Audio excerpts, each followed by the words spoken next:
Now, I'll acknowledge it. We do not have, for any book of the Bible, Old Testament or New Testament, the original text written in the hand of the inspired author. Would we like to have that original text? Sometimes scholars call that original text the autograph. Right. I think it'd be wonderful if we had the autograph for the Scripture. Here's what I'm afraid of, though. If we had the autograph, we might actually turn it into an idol and worship it. You may be familiar with this story from the book of Numbers.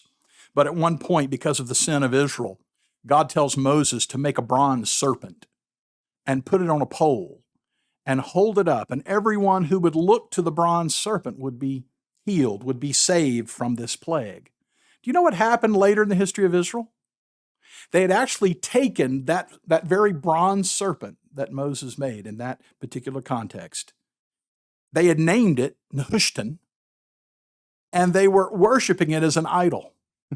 And one of the righteous kings later in the history of Israel had it destroyed because the very thing that was evidence of something God had done had now become something they were worshiping in place of God. So I'm afraid if we had the autographs, as much as we'd like to, what we would probably do is worship them. So God in his wisdom has not given us those. We do have just copies of copies. But to your question, when scribes are hand copying something, we just have to acknowledge this. Humans are prone to make mistakes. And there's some good ways that we can make mistakes in copying text because there's the movement from the exemplar. So I've got this manuscript that I'm copying from. And I'm looking at that. And there's really no other way to do this just when you're dealing with humans and they don't have all the technology we have accessible to us. So you're looking at this text and you see the first several words of a line, and now you move your eye and your hand to the text that you're writing, copying, and you write what you saw. And so you're always back and forth. Well, of course, what can happen going back and forth from the exemplar to the manuscript you're copying? Well, all types of things can happen. And here's the good thing. We have a science that's developed over about a 300-year period, roughly,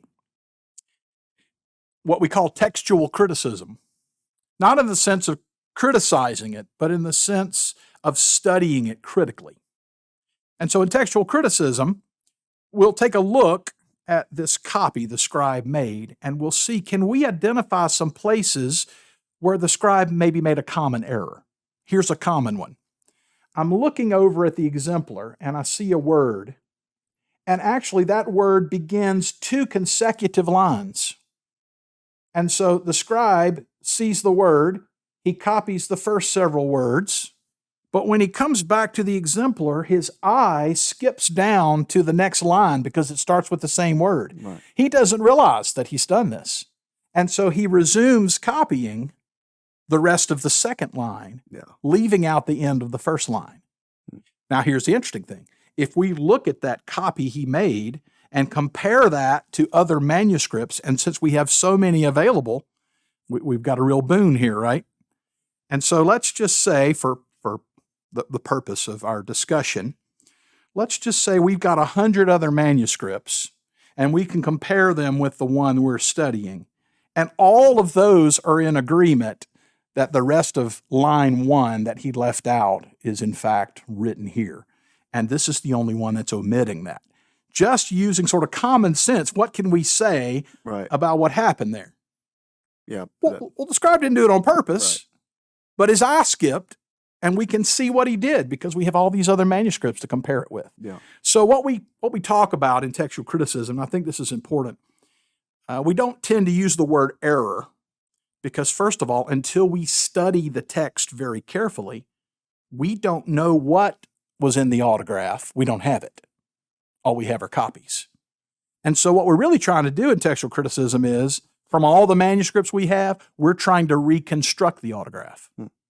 And by the way, since we have so many copies, we can really do that with this procedure of textual criticism, which is a little ironic because Bart Ehrman is a text critic. Right. And he knows everything I just told you. Yeah. Which leads me to think that there's another motivation for the things that he's saying. And you mentioned one thing, I'll just add. Sometimes the scribes weren't even copying from a text.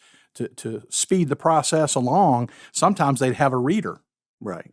who would read the text, and several scribes would be writing down. And you can see how issues could come up there in the copying of the text. Yes. But yeah, absolutely. But getting back to the point I wanted to make clearly, we don't really talk about those as errors. Right. All right, because that assumes we know what was actually in the exemplar, in the autograph. And we can't know that until we've done careful study. So what we call them are variant readings. We have variant readings.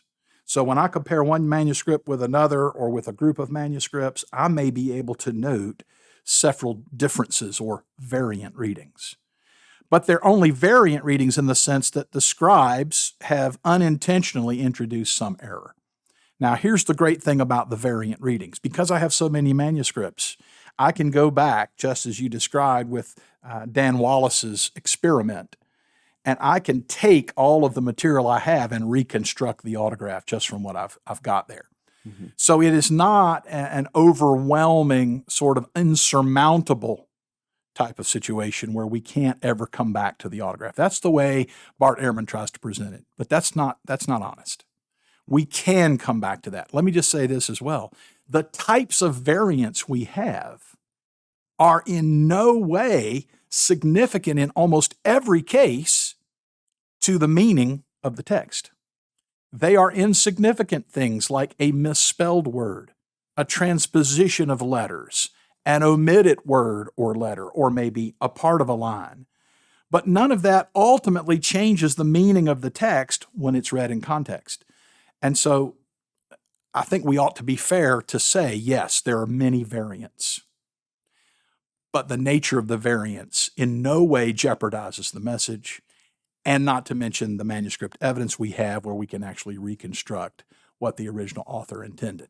I think that needs to be made known because, unfortunately, we have people who are using this as some type of a rhetorical device to try to damage faith in Scripture and its reliability.